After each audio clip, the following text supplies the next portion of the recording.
עולם לא תקרא הליכות אלא הלכות.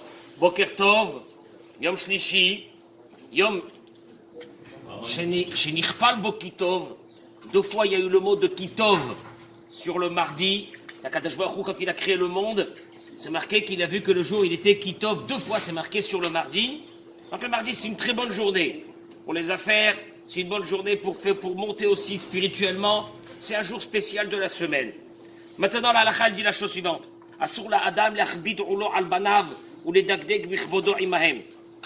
Il est interdit aux parents de mettre ce qu'on appelle dans la halakha un joug lourd sur les enfants. Parce que la dureté des parents peut amener les enfants à faillir à leur devoir de kivud avahem. Quand il y a une relation qui est dure dans la maison, qui est intransigeante, surtout dans notre génération, cela peut amener les enfants à se rebeller. Je le dis toujours moi aux parents, c'est les mots qui pardonnent et qui ferment les yeux. C'est les mots de l'halakha. Et qui ferment les yeux. Qu'est-ce que ça veut dire fermer les yeux? Quand je dis aux parents, sachez qu'à un moment donné, vous êtes dans une obligation de permuter entre une relation de parents, enfants, bébé, petit, fais ça, fais ça, fais ça. C'est normal. Parce qu'un enfant, quand il est encore jeune, il faut lui donner des barrières. Mais le problème, c'est de savoir qu'à un moment donné, l'enfant, lui, évolue. Il grandit et il commence à rentrer dans une maladie lourde qui durera plusieurs années, qu'on appelle cette maladie l'adolescence. Et aux parents, l'obligation de savoir qu'à un moment donné, ils devront permuter d'une relation de parent-enfant à une relation de parent-adolescent. Qui veut dire quoi? Tisser, et c'est la maladie du siècle, tisser des liens de respect. Car je le rappelle, quand un adolescent ou un enfant ou même un adulte a du respect, qui n'aime pas le respect? Qui n'aime pas? Trouvez-moi quelqu'un qui dit, moi le respect, je l'aime pas. On me respecte, mais j'aime pas ça du tout. Pas du tout. Tout le monde aime le respect. Et alors, il faut savoir une chose, c'est que si tu tisses des liens de respect avec cet enfant-là, en retour, des liens de respect, d'amitié. Oui, mais il me déçoit. Eh bien, la halakha, elle te dit, pardonne et ferme les yeux. Parce que ça ne servira plus à rien. Toi, tu veux t'accrocher avec lui à la même relation que tu as eue quand il était petit, c'est trop tard. C'est fini. Maintenant, à partir de maintenant, il y a quelqu'un qui est dans une sorte de maladie et qu'il a besoin qu'une seule chose, de l'amour et du respect pour passer cette maladie-là et qu'un peu plus tard, tu le récupères et tu pourras en faire de lui ce que tu veux. La pire des situations, c'est quand on a brisé une relation avec un adolescent et qu'il n'a plus confiance en nous et qu'il ne veut plus nous écouter. Et là, c'est terrible. Et je continue. Alors, il dit parce que, de toute façon, un parent qui a pardonné sur son honneur, malheureusement que des fois l'enfant a manqué sur son honneur, il a le droit de pardonner.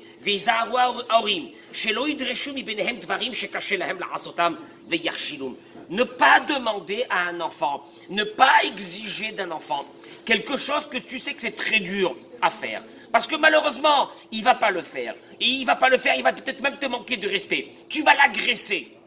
Et je signale, beaucoup de parents, malheureusement, ont levé la main sur des adolescents.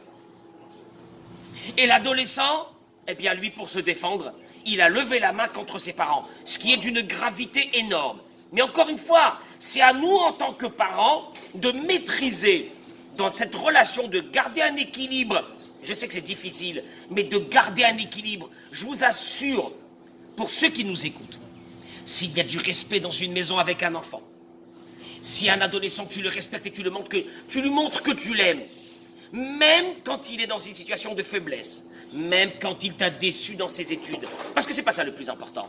Le plus important, c'est que si cette relation, elle reste, à un moment donné, tu pourras le guider. Mais si malheureusement, il y a eu que justement, nous, on n'a pas su changer, on n'a pas su montrer cette mutation que nous aussi on devrait avoir vis-à-vis de l'enfant. Il s'est passé, c'est qu'on a perdu des adolescents et que malheureusement, on ne les a jamais récupérés. Et la maladie du siècle, elle est là. La maladie du siècle est là. c'est que nous, on n'a pas le temps. Nous, on veut que les enfants à la maison, c'est comme ça, puis ils nous embêtent, et puis c'est fini, et puis qui nous ont cassé la tête, et etc. Alors qu'un adolescent, c'est quelqu'un qui souffre. Il souffre, il est malade, il a 42 fièvres. Vous voulez de quoi de lui? Il souffre, son corps s'est mis à grandir, son âme, elle est restée une âme de bébé. Il est complètement dans des rêves de ses réseaux sociaux et de ses machins. Et puis le pauvre, il voit que son corps, il n'est pas ce qu'il aurait voulu. Et il comprend pas pourquoi à la maison, on le serre plus dans les bras, on l'embrasse plus. Non, mais j'embrasse pas, moi, il est un grand gaillard d'1m90. Qu'est-ce que je vais embrasser, moi, un grand gaillard d'1m90? Qu'est-ce que je vais le serrer dans mes bras? C'est un bébé. C'est un bébé. Aujourd'hui, un enfant jusqu'à 21 ans, c'est un bébé. Faut savoir que c'est un bébé. Pas shoot, c'est un bébé dans un corps d'un grand. Maintenant, c'est compliqué aujourd'hui. Et l'école, il veut pas aller à l'école, etc. Tu sais quoi?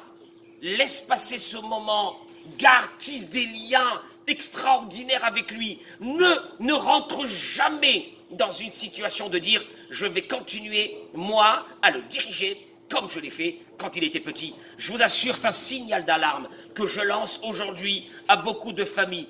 Permutez, sachez évoluer vous aussi, en fonction, surtout quand on a le premier à la maison, le Bechor ou la Bechora. C'est très dur. Pourquoi? Parce qu'on n'a pas encore appris on n'a pas encore appris à contrôler cette mutation, à garder cet équilibre dans la maison. Et un enfant, quand il se sent respecté, un enfant quand il se sent aimé, eh bien tu lui dis, mon chéri, j'ai besoin que tu me fasses ça. Mon chéri, faut y aller faire ça. Mais c'est normal, mais quelqu'un qui te respecte a envie de faire kiffer aussi. C'est une évidence. À quel moment un enfant il te dit non, je veux pas, j'en ai marre, je me casse, je m'en vais, je veux plus étudier, je veux plus rien faire. Au fait, il a un besoin, il a faim. Il a faim. Vous lui avez pas donné à manger, je suis désolé. Vous lui avez donné à manger du poulet, de la viande, mais c'est pas du manger. Il a besoin d'une nourriture qui s'appelle ce kavod, cet amour. Il sent qu'il existe encore dans la maison. Il n'a pas besoin de sentir toute la journée qu'il vous a déçu. Parce que quand quelqu'un, tu lui montres toute la journée que tu me déçois, oh là là, tu me déçois. À un moment donné, cet enfant-là, ou cet adulte, ça peut être n'importe qui, même dans une relation dans le travail, on n'a plus envie de rester avec des personnes comme ça. Que toute la journée, ils nous renvoient une image de nous qui est négative. Mais ça va pas. Mais moi, je comprends même pas pourquoi j'ai changé dans ma tête, pourquoi je suis devenu comme ça. Mais je sais une chose, c'est que dans la maison, il n'y a plus personne qui m'aime. En tout cas, c'est ce que l'enfant, lui, ressent. Vous comprenez, c'est très grave. Et c'est ce qu'elle te dit la halakha. Elle te dit, il faut qu'il ferme l'œil. Il faut fermer ses yeux. Il faut pas faire attention à ce qu'il fait. Et il t'a manqué une fois de respect, c'est pas grave. Retourne vers lui. Pourquoi? Parce que l'oïd reshoum mi benehem.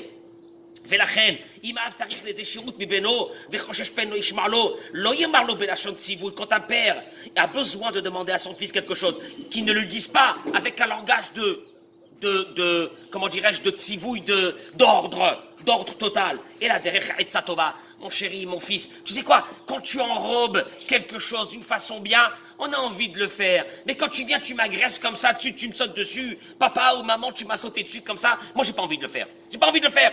J'ai pas envie qu'on me commande. Parce que c'est normal qu'il n'a pas envie qu'on le commande, et je termine avec ça. Vous savez pourquoi il n'a pas envie qu'on le commande? Parce qu'il veut prendre maintenant, eh bien, ses distances vis-à-vis de ses parents. Et vous savez pourquoi? Parce qu'en fait, cette mutation va lui permettre un jour de sortir de la maison et de créer son propre foyer. Et donc, c'est pour ça qu'il a besoin d'avoir cette autonomie à lui. Et à un moment donné, il dit, c'est moi qui décide. Vous déciderez pas pour moi. Je fais ce que je veux, etc. Au fait, c'est une mutation qui est à l'intérieur de son âme qui est en train de se faire. Pour qu'un jour, lui-même, il peut aller créer et construire sa page. Et en espérant que de nos enfants sortiront, Be'ezrat Hashem, de la patience, de l'amitié, du kavod. Jamais ça a donné quelque chose de mal, ça. Du kavod, de la patience. On est dans une génération, la dernière, celle avant la venue du Mashiach. C'est à nous, les parents, de changer. C'est pas aux enfants de changer parce que eux, malheureusement, on va dire que leur mutation de la génération, elle est déjà là, elle est en marche. C'est à nous de savoir devenir des êtres avec une vision large de la vie. Et je vous assure qu'avec ça, on réussit. Tada Debe Elia.